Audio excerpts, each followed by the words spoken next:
আসলতে স্যাংশন হৈ আছে আমাৰ বাৰিষা শেষ হ'লে কাম আৰম্ভ হ'ব এই গোটেইখিনি কামেই স্যাংশন হৈ আছে টেন্ডাৰো হৈ গ'ল কিন্তু বাৰিষা কাম নকৰোঁ আমি কিন্তু আমি এটা দুটা প্ৰক্ৰিয়াৰে কাম কৰিম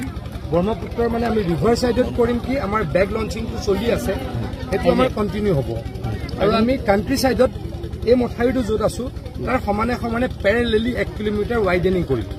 কালিৰ পৰাই কাম চলিছে আজিৰ পৰা তুৰম্বিত হ'ব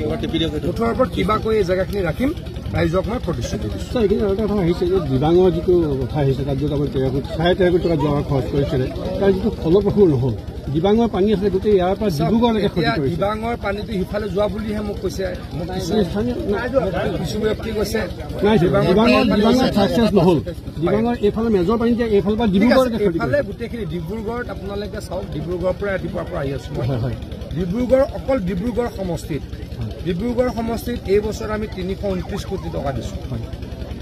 আৰু আপোনালোকে আমি চাবুৱাটো দিছোঁ ইয়াতো দিছোঁ গতিকে অহা বছৰৰ পৰা শদিয়াৰ পৰা ডিব্ৰুগড়লৈকে ক'তো কোনো এটা জেগা নাথাকিব ব্ৰহ্মপুত্ৰৰ পাৰত যিটো জেগা জিঅ' বেগ প্ৰটেকশ্যন নাই গতিকে প্ৰত্যেকটো জেগাতে জিঅ' বেগ প্ৰটেকশ্যন অহা বছৰ হৈ যাব কাৰণ যিহেতু চেংচন হৈ আছে কামখিনি কৰিবলৈকে সময়খিনি আমি বচাব লাগিব অহা 2 মাহ বচাব লাগিব বচাবলৈ মই বদ্ধপৰিকৰ আমাৰ ডিপাৰ্টমেণ্ট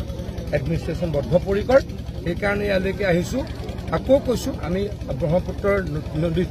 আমি ৰিভাৰ সাইডত জিঅ' বেগ লঞ্চিং চলাই ৰাখিম য'ত বেম্বো ক্ৰিব লাগে তাতে লগাম বেম্বো স্ক্ৰীন লাগে তেও লগাম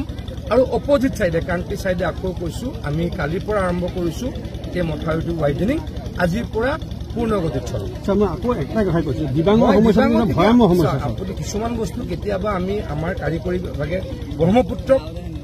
ৰোধ কৰাটো ইমান সহজ নহয় আমি ক'ৰবাত কেতিয়াবা ফেইল হওঁ কেতিয়াবা ছাকচেছ হওঁ ছাকচেছ ৰেট বেছি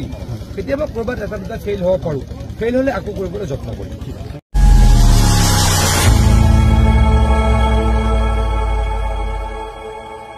খবৰৰ আঁৰৰ খবৰ ব্ৰেকিংৰ হুলস্থুলৰ মাজত ৰৈ যোৱা সমাজৰ নেতিবাচক বহু খবৰ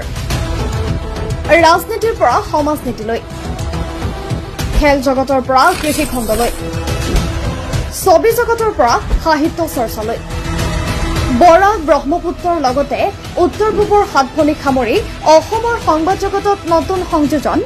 Assam north east news live 24/7